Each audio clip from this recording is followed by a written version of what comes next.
मैं क्षमा चाहता हूं, मैं आपको बीच में रोक रहा हूं, लेकिन बस अभी हम पवन के पास चलते हैं। ऐसा लगता है कि पूर्व राष्ट्रपति प्रणब मुखर्जी का पार्थिव शरीर उनके घर के लिए ले जाया जा रहा है। पवन, क्या ताजा अपडेट है आपके पास? जी बिल्कुल, इस वक्त प्रणब दा भारत रत्न प्रणब मुखर्जी का अंतिम सफर शुरू हो गया है। पहले पायलट कार है, उसके बाद जो आप हियर्स वैन देख रहे हैं, पार्थिव शरीर को उनका यहां से ले जाया जा रहा है। रिसर्च एंड रेफरल अस्पताल से वो अपनी अंतिम यात्रा के लिए निकल चुके हैं। चूंकि कोविड प्रोटोकॉल्स हैं, इसीलिए बहुत सीमित संख्या में वाहन और लोग यहां आपको दिखाई देंगे। और इस वैन को अगर आप देखेंगे तो कोविड प्रोटोकॉल्स के तहत सब पीपी किट पहनकर बैठे हैं और प्रणब दा का पार्थिव शरीर इस वैन के जरिए साथ ले जाया जा रहा है। और जो शख्स उनके साथ मौजूद है उसने भी पीपी किट पहनी है, यानी कोविड प्रोटोकॉल्स के तहत उनका ये अंतिम संस्कार हो रहा है। और उनका ये सफर, या कहें कि ये अंतिम सफर शुरू हो गया है। जो सफर बंगाल से शुरू हुआ था, 35 साल के संसदीय कार्य और अनगिनत बड़े मंत्रालय, या कहें कि हर वो बड़ा मंत्रालय जिसको आप सोच सकते हैं, उन्होंने भूमिका निभाई। राष्ट्रपति पद तक रहे, भारत रत्न से उन्हें नवाजा गया और आज उनका अंतिम सफर यहां शुरू हो चुका है। बिल्कुल। देवेंद्र प्राशर इस वक्त हमारे साथ मौजूद हैं। देवेंद्र, अभी चर्चा हो रही थी, अभी हर्षवर्धन जी ने कहा कि आरएसएस के मुख्यालय प्रणब मुखर्जी गए थे।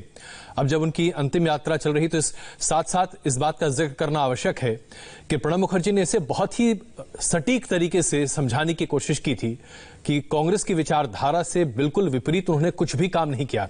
अगर आरएसएस मुख्यालय गए तो वहां भी अपने विचारों को ही उन्होंने प्रकट किया। क्या इस पर और व्याख्यान किया जा सकता है कि उनके विचार दरअसल किस तरह से थे जो कि संघ परिवार के सामने वो रख रहे थे? और निश्चित तौर पर अजय जी, और उसमें एक इन्फॉर्मेशन पहले हम लोग शेयर कर लें कि इसी का शायद नतीजा ये है कि संघ प्रमुख मोहन भागवत भी आज यहाँ पे आने वाले हैं उन्हें अंतिम दर्शन करने के लिए। और अंदाजा लगाया जा सकता है कि ये इक्वेशन किस प्रकार का होगा। प्रणब मुखर्जी की बात कर लें तो पॉलिटिक्स में बहुत सारे लोग होते हैं, लेकिन ऐसे व्यक्ति बहुत कम होते हैं जो हाईली पॉलिटिकल हो, और न सिर्फ पॉलिटिकल हो बल्कि स्टेट्समैन जैसा दर्जा हासिल करें। आप देखें तो प्रधानमंत्री नरेंद्र मोदी खुद उन्हें स्टेट्समैन के उपाधि से सुशोभित कर रहे हैं। तो वो इसलिए कि सबको साथ लेकर चलना उनकी सबसे बड़ी खासियत है। आप अंदाजा लगाइए कि कांग्रेस में 5 दशक तक रहे, 2 बार ऐसा लगा कि वो प्रधानमंत्री बनने के बेहद करीब हैं, सबसे योग्य थे उस समय प्रोफाइल के हिसाब से देखा जाए। बावजूद उसके ऐसा व्यक्ति प्रधानमंत्री बना दूसरी बार, मनमोहन सिंह, जो कि उनके वित्त मंत्री रहते हुए उनके नीति मातहत अधिकारी थे। बावजूद उसके किस खूबी के साथ प्रणब मुखर्जी ने उसे संभाला।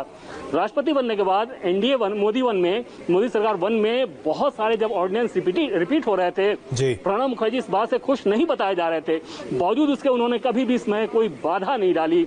वो बार बार ये कहते थे कि सत्ता पक्ष को मिला है सरकार चलाने का जनादेश, विपक्ष को मिला है विरोध करने का जनादेश, लेकिन किसी को भी ये जनादेश नहीं है कि वो बाधा डाले। तो ये सारी खूबियां जिस व्यक्तित्व में हो, वो आप अंदाजा लगाया जा सकता है कि चाहे वो संघ मुख्यालय गए या दूसरे नेताओं के साथ उनके किस प्रकार के अच्छे रिश्ते रहे। जब पेटेंट कानून लागू हो रहा था तो ये वामपंथी दल ज्योति बसु से अप्रोच करके उन्होंने पेटेंट कानून में उनका समर्थन हासिल किया था। इंडो यूएस न्यूक्लियर डील के समय भी सबने देखा था किस खूबी के साथ प्रणब मुखर्जी ने दूसरे दलों के नेताओं को भी अपने साथ लिया। तो ये सारी खूबियां हैं जो बता रही हैं कि प्रणब मुखर्जी का जो पॉलिटिकल विजन था कितना उदार था, जिसके साथ वो नागपुर भी गए थे। जी अजय जी। बिल्कुल। कांग्रेस के वरिष्ठ नेता हुसैन दलवाई जी भी इस वक्त हमारे साथ जुड़ चुके हैं। हुसैन दलवाई साहब, प्रणब मुखर्जी ने कांग्रेस के संकट मोचन के तौर पर एक नहीं बल्कि अनेकों दफा काम किया, लेकिन उनका एक वाकया हर किसी के जहन में है। जिस व्यक्ति को, यानी कि पूर्व प्रधानमंत्री मनमोहन सिंह को उन्होंने आरबीआई गवर्नर के तौर पर रिकमेंड किया था अपने हस्ताक्षर से, उन्हीं के मातहत काम करना, क्या ये अपने आप में बड़ा आसान काम है? ये सही बात है। उनको बड़ा दुख हुआ कि जिनको मैं ही अपॉइंट किया था उनके हाथ के नीचे मैं कैसा काम करूं, इसलिए फाइनेंस मिनिस्ट्री उनको देने का तय हो गया था, लेकिन उन्होंने फाइनेंस मिनिस्ट्री एक्सेप्ट नहीं की। उसके बजाय उन्होंने फॉरेन मिनिस्ट्री एक्सेप्ट की। ऐसा है कि प्रणब मुखर्जी साहब के बारे में बोलते वक्त इतना ही बोलना गलत होगा।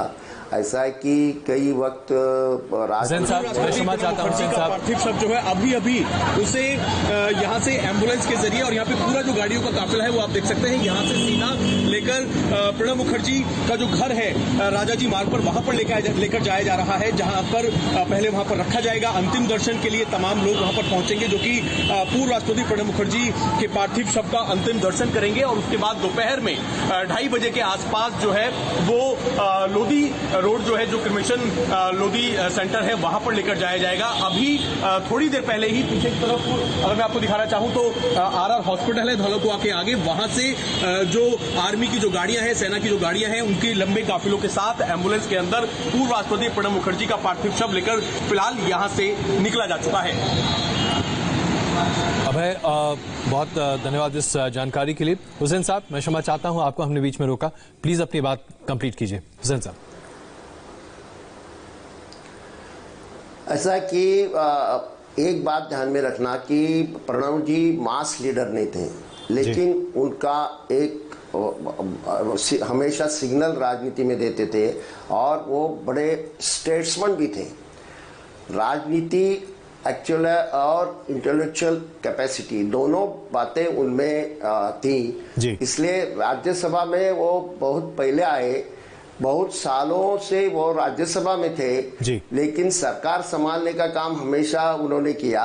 नरसिंह राव जी ने उनको प्लानिंग कमीशन का चेयरमैन किया, थोड़ा दुख हुआ उनको, लेकिन उन्होंने वो भी एक्सेप्ट किया। आगे जाके जब मनमोहन सिंह जी की सरकार बनी तो वो फॉरेन मिनिस्टर बने, और खाली फॉरेन मिनिस्टर बने नहीं कि आडवाणी साहब एक दफा ऐसा बोले कि ये यूपीए सरकार में अगर प्रणब जी नहीं रहते तो क्या होता। बिल्कुल यही बड़ा सवाल है हुसैन साहब, मैं क्षमा चाहता हूं, मुझे आपको बीच में रोकना पड़ रहा है एक बार फिर, लेकिन यहाँ पर एक छोटा सा कमर्शियल ब्रेक ले रहे हैं, तुरंत वापस आते हैं। लेकिन अगर यूपीए सरकार के दौरान प्रणब मुखर्जी का मार्गदर्शन नहीं होता तो क्या यूपीए सरकार अपनी कई गलतियों को बचा पाती? इस पर करेंगे चर्चा। बने रहिए हमारे साथ, इस विशेष कवरेज पर हम लगातार बने हुए हैं।